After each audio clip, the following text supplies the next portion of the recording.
lo había ungido y Dios le había dado algunos dones especiales. Pues bien, queridos hermanos, Dios separó a Jesús para ser nuestro profeta, sacerdote y rey. Jesús indicó esto cuando citó al profeta Isaías, queridos hermanos. Busque Isaías capítulo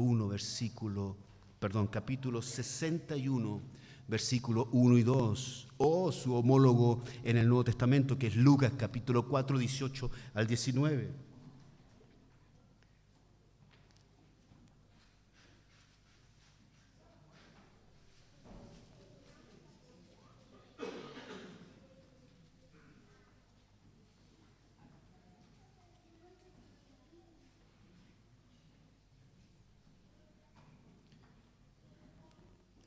Recuerda el niño que los sacerdotes hacían un sacrificio de bueyes. Bueyes.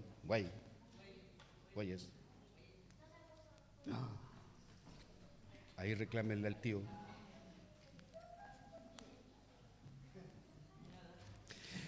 El Señor dice, cuando estaba en la sinagoga, escuche, el Espíritu del Señor omnipotente está sobre mí, por cuanto me ha ungido para anunciar las buenas nuevas a los pobres. Me ha enviado a sanar los corazones heridos, a proclamar liberación a los cautivos y libertad a los prisioneros, a pregonar el año del favor del Señor. Luego el Señor Jesús dijo en Lucas capítulo 4, versículo 21, tomando esta palabra del profeta Isaías, el Señor, mirando a todos los que estaban ahí en la sinagoga, les dice: hoy se ha cumplido esta escritura en presencia de ustedes. Él era el ungido de Dios. Todos los demás eran tipos, representaban al Señor. El profeta representaba al Señor, porque el profeta decía, así ha dicho el Señor, mas el Señor cuando anduvo en la tierra dijo, yo soy. Amén. Él es la palabra viva, es la palabra hecha carne. El sacerdote, cuando era ungido, estaba encargado de ministrar al pueblo, a Dios a favor del pueblo, pero tenía que hacer sacrificios por él mismo, porque él mismo era pecador. Pero la Escritura nos dice que nuestro verdadero sumo sacerdote se entregó a sí mismo por nosotros. El rey en su máxima esplendor en el Antiguo Testamento es David, el cual están todas las profecías cumplidas en forma puntual, pero en una forma telescópica está apuntando a Cristo. Y Cristo es el verdadero Hijo de David, que está sentado siempre eternamente en el trono del Señor como Rey. Amén. Por lo tanto, nuestro Señor Jesucristo es el ungido como profeta, como sacerdote y como rey.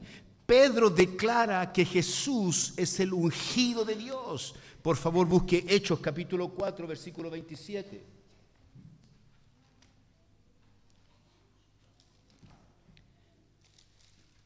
Y lo está haciendo frente a todas las naciones.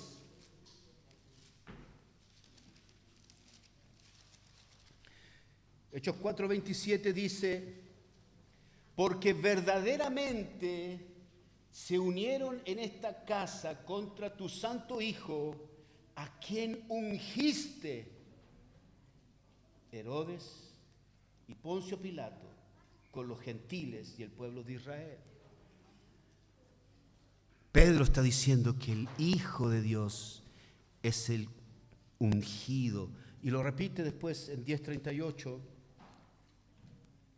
Cómo Dios ungió con el Espíritu Santo y con poder a Jesús de Nazaret, y cómo éste anduvo haciendo bienes y sanando a todos los oprimidos por el diablo, porque Dios estaba con él. Por lo tanto, queridos hermanos, un fundamento sólido. ¿Por qué los creyentes somos llamados sacerdotes? Es porque compartimos en Cristo su oficio. Primera de Pedro, capítulo 2, versículo 9.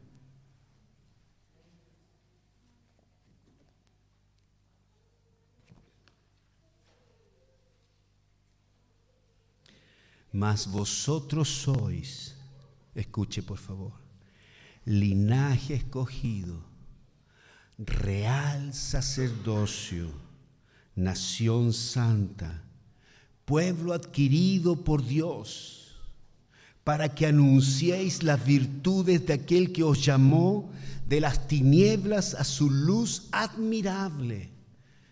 Pedro nos está diciendo a nosotros ahora que nosotros somos un linaje escogido, un real sacerdocio, una nación santa, un pueblo adquirido por Dios. ¿Y la función? Para que anunciemos las virtudes de aquel que os llamó de las tinieblas a la luz admirable. Luego, en versículos antes, en el 4 y el 9 de Primera de Pedro, capítulo 2, versículos 4 y 9, por favor, son muy interesantes, porque dice esto. Síganme, por favor, con su Biblia. Busque. Dice, acercaos a Él, piedra viva, desechada ciertamente por los hombres, mas para Dios escogida y preciosa. Vosotros también, como piedras vivas, sed edificados como casa espiritual y sacerdocio santo, para ofrecer, dice Pedro, sacrificios espirituales aceptables a Dios por medio de Jesucristo. O sea, usted y yo, Pedro nos está diciendo a todos los creyentes, no a una casta, no a un linaje, no a una tribu, no a alguien especial, sino que a todos los creyentes que somos sacerdotes, somos una nación santa y que hemos sido llamados, hemos sido elegidos para anunciar las virtudes de aquel que nos llamó, ¿cierto? De que hemos pasado de tinieblas a vida, a la luz admirable, pero también para ofrecer sacrificios de alabanza, pero en Jesucristo. Por lo tanto, no cualquier cosa sirve, hermano. En Jesucristo. ¿Cuál es la diferencia entonces de ustedes con los que estamos acá? O lo que algunos dicen, el laicado con el clero, ¿cierto? O el pueblo y el sacerdote católico romano que conocemos. O los hermanos y el pastor. Absolutamente ninguna diferencia. Somos una comunidad. Y comunidad significa común unidad, que nos une la común fe. Amén. Y que nos juntamos para adorar juntos, sabiendo que somos una nación santa, un pueblo escogido. Somos sacerdotes para Dios. Pero pastor, y usted acaba de quedar sin pega. La única diferencia es que es un concepto que algún día vamos a ampliar, se llama primos inter pares. Primo significa la primicia, pero inter pares. Somos inter pares, iguales, y que por una función. Yo estoy aquí para predicar, enseñar y ministrar los sacramentos. Pero en salvación somos iguales. Amén. Por lo tanto, queridos hermanos, no existen los ungidos especiales. No existe, este es el hombre de Dios para Chile. Yo he escuchado en mis 30 y tantos años de cristiano como 10 hombres de Dios para Chile. ¿No es cierto? No existen las superestrellas que por su carácter la iglesia la hace doctrina. No existen los show showwoman, no, showman, los showman. Bueno, menos mujeres ni menos hombres, no importa el género. No existen los hombres todopoderosos que se suben, se erigen, ahí está la palabra, sobre los demás, con sus opiniones, con su palabrería, con sus dones, con sus situaciones. Lutero decía que ya en ese tiempo aquellos pervertían el evangelio. ¡Wow, hermanos! Y hoy día estamos llenos de payasos. Perdonando a los payasos, jóvenes. Perdón, se me fue el cuerpo con los payasos. Los payasos son buenas personas. Existen personas que se suben al púlpito creyendo que son ellos sobre el resto. Y lo triste es que el resto cree que una persona está sobre ellos. Eso es lo triste. Todos participamos del mismo oficio que Cristo Jesús nos está dando. Somos sacerdotes, por lo tanto, nuestra función que debemos hacer. Debemos, hermanos, anunciar, porque eso hace un sacerdote, proclama. Debemos anunciar las virtudes de aquel que nos llamó. Debemos predicar su salvación. Si usted no está haciendo eso, no está cumpliendo su función. No está cumpliendo para qué fue llamado. ¿Se imaginan que un martillo tomara personalidad y yo lo voy a tomar y voy a clavar con él y se resistiera? ¿Qué te está pasando, martillo? Y el martillo me dice, no, yo quiero atornillar. Yo le decir, ¿qué? ¿Te has vuelto loco, martillo? Tú fuiste hecho para... No, ahora quiero atornillar. Pero martillo, le digo yo, estás poseído. ¿Qué te pasa, martillo? Recapacita. No, yo quiero ahora atornillar. ¿Qué hace usted en forma natural? Lo desecha, porque no está cumpliendo su función natural. Cristiano, hijo de Dios, usted ha sido llamado para ministrar a Dios. Ya no necesita un hombre. No hay un hombre ahora que esté frente a usted para que ministre a Dios. Nuestro Señor Jesucristo abrió el cielo mismo, abrió el lugar santísimo mismo, rasgó la división que había. Usted ahora está frente a frente a Dios mismo, como sacerdote, para anunciar lo que Él es, para glorificar su nombre, para exaltar, para predicar el Evangelio. Y usted, dale que no quiere hacer eso. Esa es una de las funciones. Otra función es ofrecer sacrificios espirituales aceptables a Dios. ¿Qué es eso, pastor?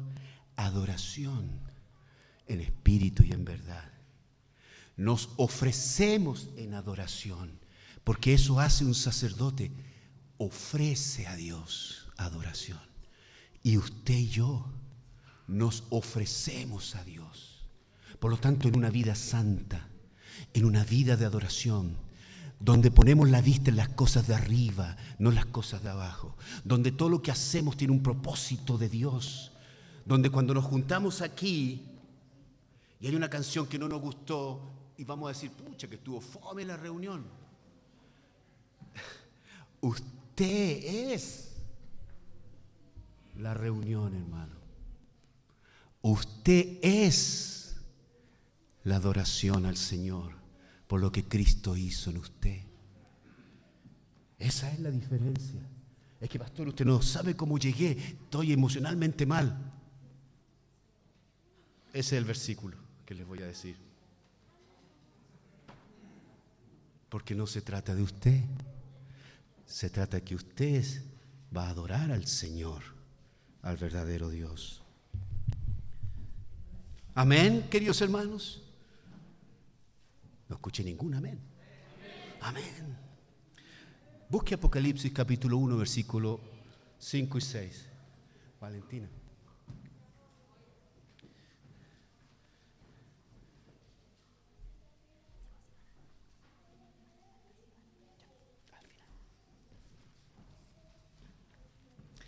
Apocalipsis capítulo 1, versículos 5 y 6. Escuche por favor. Y de Jesucristo, el testigo fiel, el primogénito de los muertos y el soberano de los reyes de la tierra, Rey, al que nos amó y nos lavó de nuestros pecados con su sangre y nos hizo reyes y sacerdotes para Dios, su Padre. A Él sea gloria e imperio por los siglos de los siglos. ¿Puede escuchar esa palabra? ¿Puede escuchar esa palabra? ¿Puede dejar que el Espíritu Santo en esta noche pueda hacer que sus oídos retumbe esta palabra? Cierre sus ojos, por favor. Yo se la voy a leer, pidiendo al Espíritu Santo que nos haga esta palabra tocar lo más profundo de nuestra alma. Y de Jesucristo, el testigo fiel, el primogénito de los muertos, el soberano de los reyes de la tierra, al que nos amó y nos lavó de nuestros pecados con su sangre y nos hizo reyes y sacerdotes para Dios, su Padre.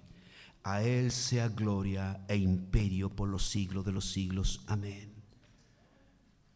Gloria al Señor, queridos hermanos. El oficio sacerdotal, por tanto, siguiendo con la misma definición de sacerdote que al principio, es aquel que representa al pueblo ante Dios y ministra, proclama, adora de parte del pueblo a Dios. Por lo tanto, queridos hermanos, Dios nos ha hecho a nosotros sus sacerdotes, sus representantes, el representante. Por lo tanto, cuando usted habla a otros del Señor, usted está ministrando de parte de Dios a esa persona.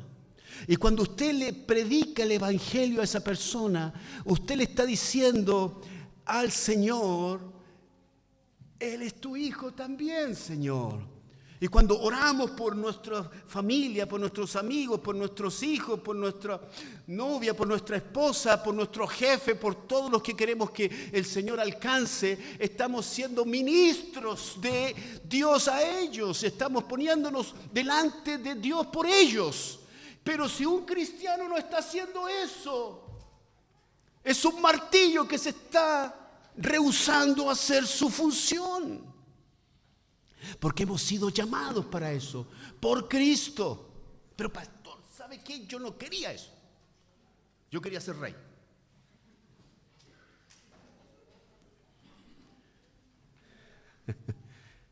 Ay, ay, ay. Amados hermanos, somos reyes también en alguna manera por Cristo, pero también recuerde que estos tres oficios en el Antiguo Testamento ministraban a Dios. El trabajo del rey, como nos predicó nuestro pastor Dagoberto la semana pasada, era estar pero apegadito a las cosas de Dios todos los días de su vida para impartir justicia, para impartir justicia social, mostrar a Dios también. Amén. Así que, amados hermanos, tres principios tenía la Reforma Protestante. Primero, la absoluta convicción de que la palabra de Dios es la autoridad total y única. La justificación por la fe y el sacerdocio universal de los creyentes. Somos todos llamados a estar delante de Dios para ministrar a Dios en adoración, para proclamar su palabra, para dar sacrificio vivo. Amén. Por último, somos todos sacerdotes. ¿Puede decir amén? Pero no somos sumos sacerdotes. Amén. Porque hay un solo sumo sacerdote. Gloria a Dios. Si cada creyente es un sacerdote en Cristo, por lo tanto, Cristo es el único sumo sacerdote de todos los creyentes. Amén. El sacerdocio levítico de la línea de Aarón, como ya sabemos, representaba al pueblo en todas las ciudades. Niños, ciudades.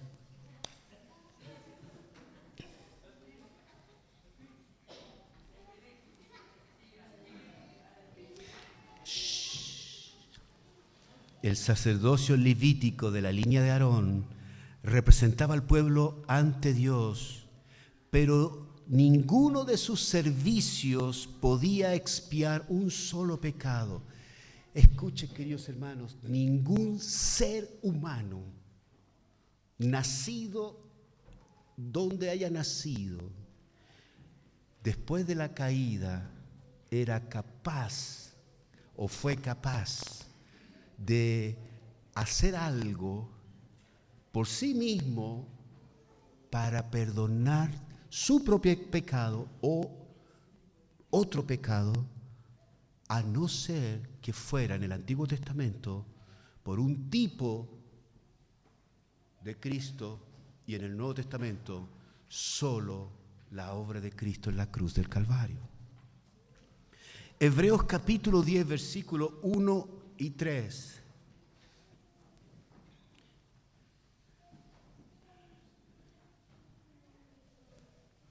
Dice, búsquelo por favor, porque la ley, teniendo la sombra de los bienes venideros, no la imagen misma de las cosas, nunca puede, por los mismos sacrificios que se ofrecen continuamente cada año, hacer perfectos a los que se acercan.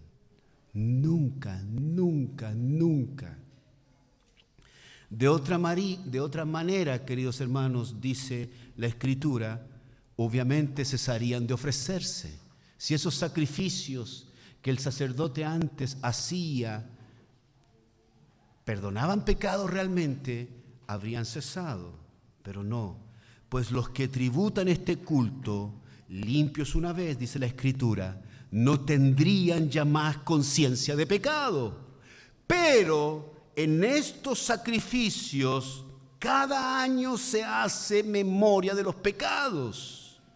Por lo tanto, queridos hermanos, todo el aparataje que había en el Antiguo Testamento con los sacerdotes y con el sumo sacerdote era simplemente una representación de lo que iba a ser, de lo que iba a venir en forma perfecta. Nada más. Cristo Jesús es nuestro gran sumo sacerdote que iba a venir y hacer el sacrificio para expiar todos los pecados nuestros una vez y para siempre. Ese sumo sacerdote, queridos hermanos, no descendía de la tribu de Aarón, ni de la descendencia de Aarón, ni de los hijos de Leví, ni de los coatitas, ni gersositas, ni los marianititas. Este sumo sacerdote no descendía de Aarón, sino que la Escritura dice que según el orden de Melquisedec. ¿Qué significa esto? Salmo 110, verso 4, por favor.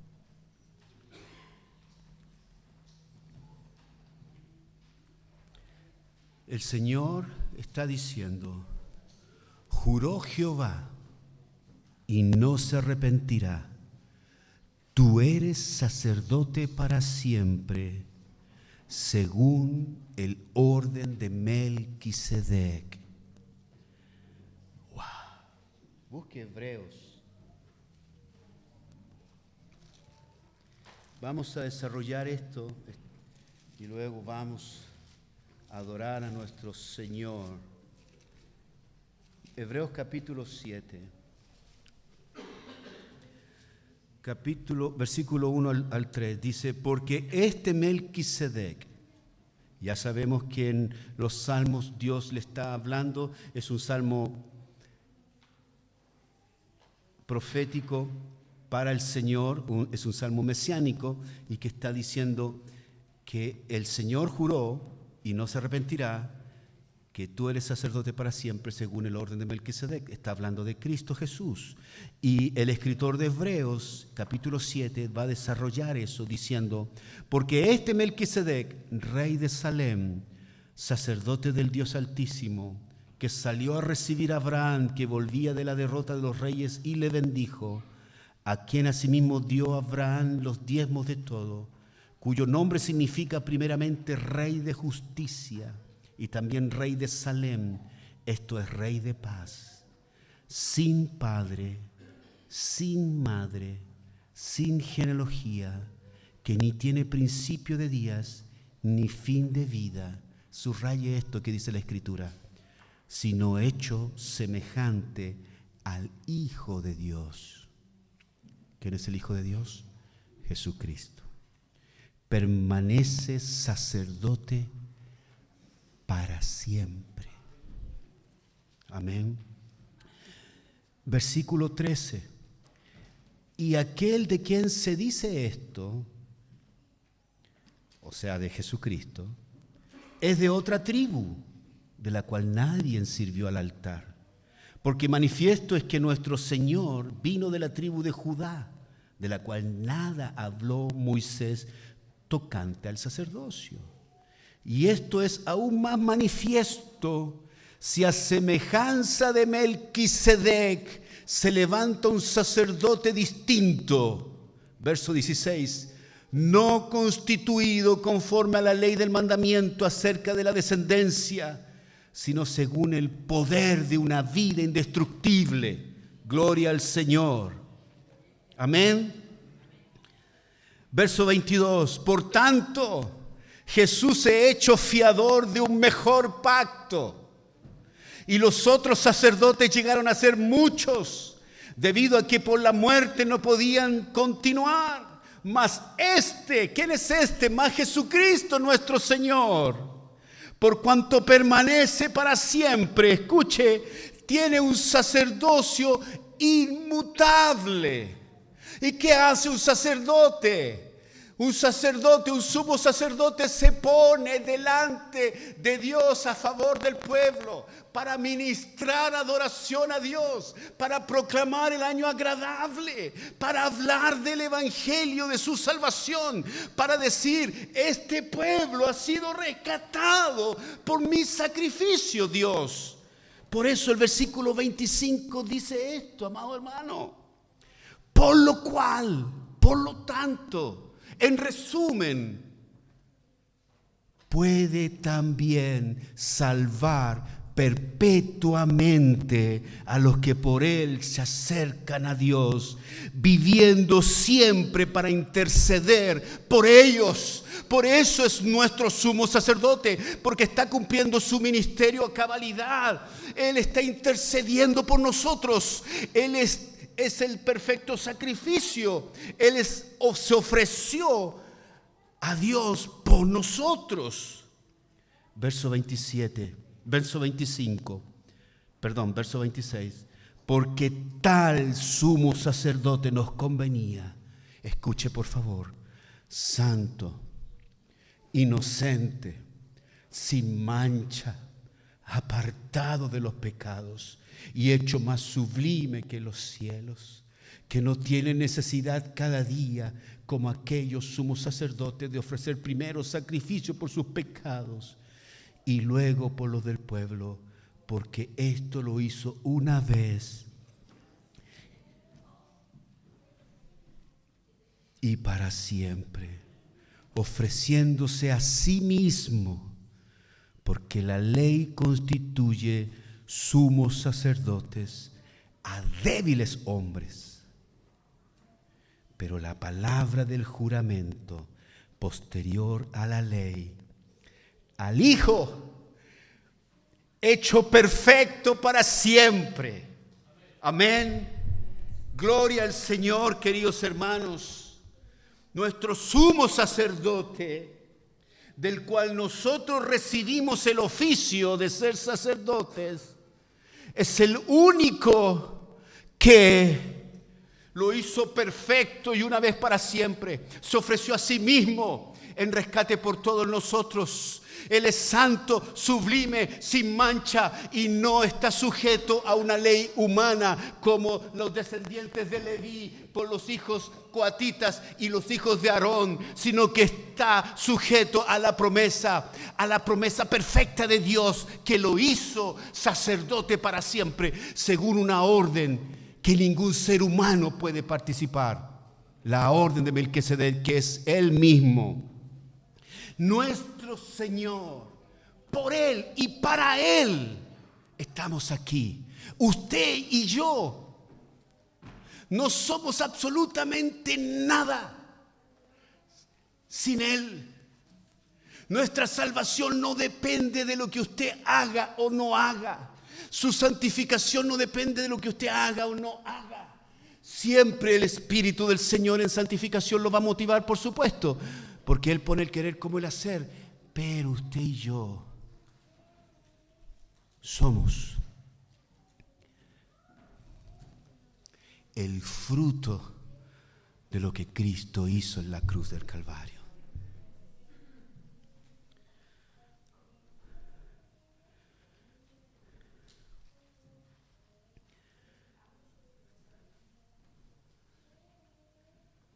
¿Hay un sacerdocio humano entonces? Claro, que en el Antiguo Testamento se llamaba la tribu de Leví, que originalmente era para todo Israel, pero Israel lo desechó y quedó en manos de una tribu. Luego, por el nuevo pacto, usted y yo participamos de este oficio, pero es un oficio delegado, porque el perfecto sumo sacerdote es Cristo Jesús. Amén. ¿Qué vamos a hacer con esto, hermano? ¿Qué va a hacer usted con esto? ¿Va a volver a su casa tal cual, diciendo, como el domingo pasado, qué bonita palabra? ¿O va a cumplir su oficio como sacerdote? Yo sé que las mujeres están diciendo, ¿viste? Tú soy el sacerdote. Pero la verdad es el sacerdocio universal de los creyentes. Usted también como mujer, porque no hay diferencia en Cristo, no hay hombre ni mujer, ni esclavo ni libre. ¿Qué va a hacer? ¿Se va a rehusar como un martillo toda la vida? ¿O va a tomar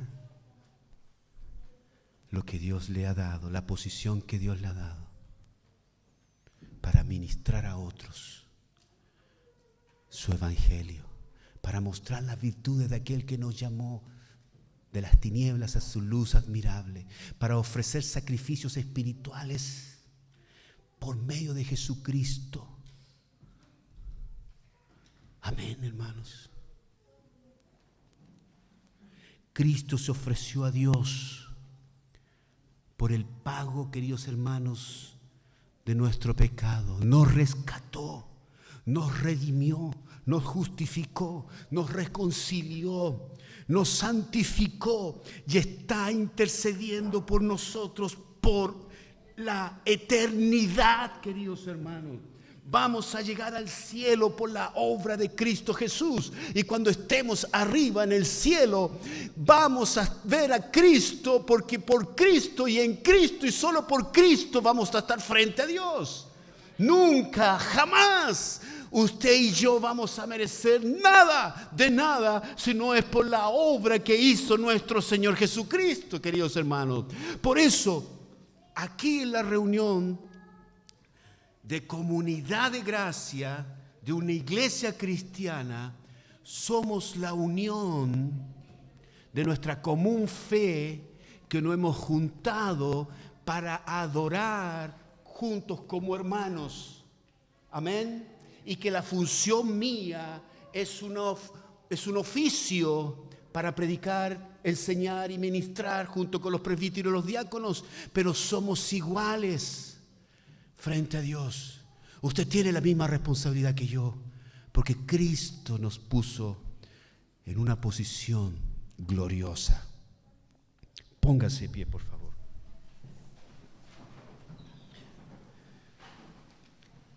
Y cierre sus ojos.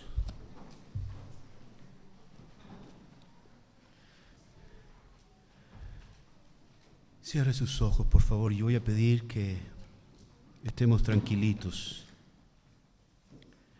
Oh Señor Dios Todopoderoso, te adoramos, Señor. Te adoramos, Señor. Oh Dios, tu palabra dice, ciertamente, Él cargó nuestras enfermedades y soportó nuestros dolores, pero nosotros lo consideramos